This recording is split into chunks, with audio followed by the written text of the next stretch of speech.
ុចហាងម៉ូតូតារាបង្ហាញភក្ត្រាមួយច្រៀងជាបី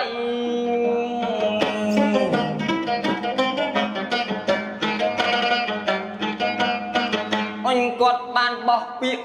បងសម្ដីរួចឲ្យខ្ញុំលៃទៅតាមវោហាយ៉ាងឲ្យខ្ញុំរៀបរាប់បាយរឿងខ្លះ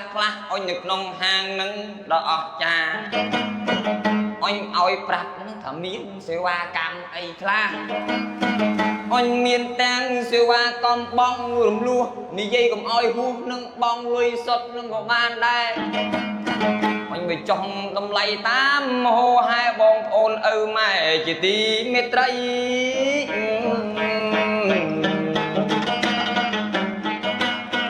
អញទីតាំងលំនៅហៅថាភូមិតាពាំងកសាំងសង្កាត់តាពាំងកសាំងបើតាមទីតាំងហ្នឹងខណ្ឌពោធិ៍សែនជ័យដែរ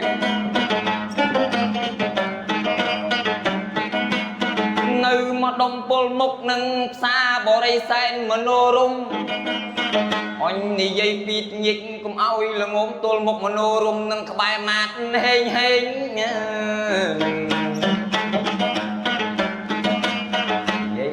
មែនតែនមិននិយាយលេងក្បែរម៉ាត់ហេងហួសប្រហែលជាខ្ទង់300ម៉ែត្រញៀកឲ្យឃើញខាងស្ដាំនៅកន្លែងតារា168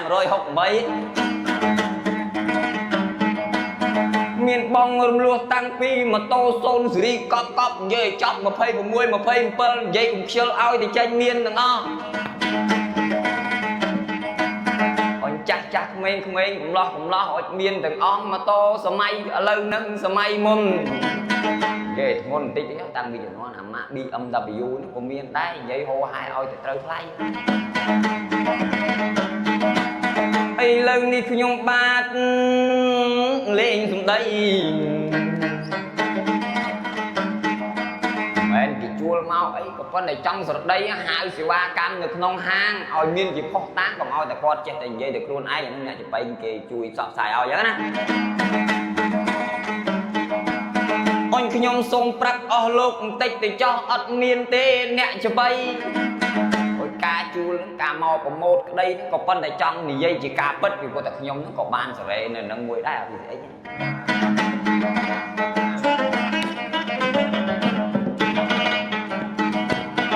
ឥឡូវនេះហាងតារាម៉ូតូ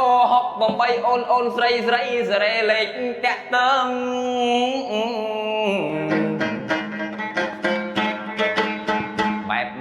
បែបធំទំនង066 64នឹង35បើតាមខ្ញុំចាំទល់មុខអ្នកចំបៃឥឡូវនឹងបងប្អូនណាយលេងសើចប៉ុណ្ណឹងទៅចោះគ្រាន់តែហាងម៉ូតូនឹងឥតខ្ចោះខាងសេវាកម្មទាំងយប់ទាំងថ្ងៃបើសិនជាបងប្អូនណាយមិនសំចៃមកទាំងយប់ទាំងថ្ងៃគាត់មិនថាអី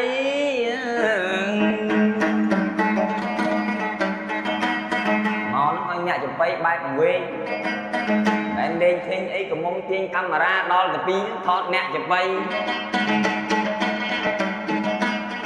ឥឡូវនេះខ្ញុំបាទចប់ពាក្យចប់សម្ដីហើយក៏ចប់ចំបៃលៃទៅត្រឹមហ្នឹងអីអើយអុចសូមប្រម៉ូទហាង168តារាហ្នឹងទៅត្រឹមហ្នឹង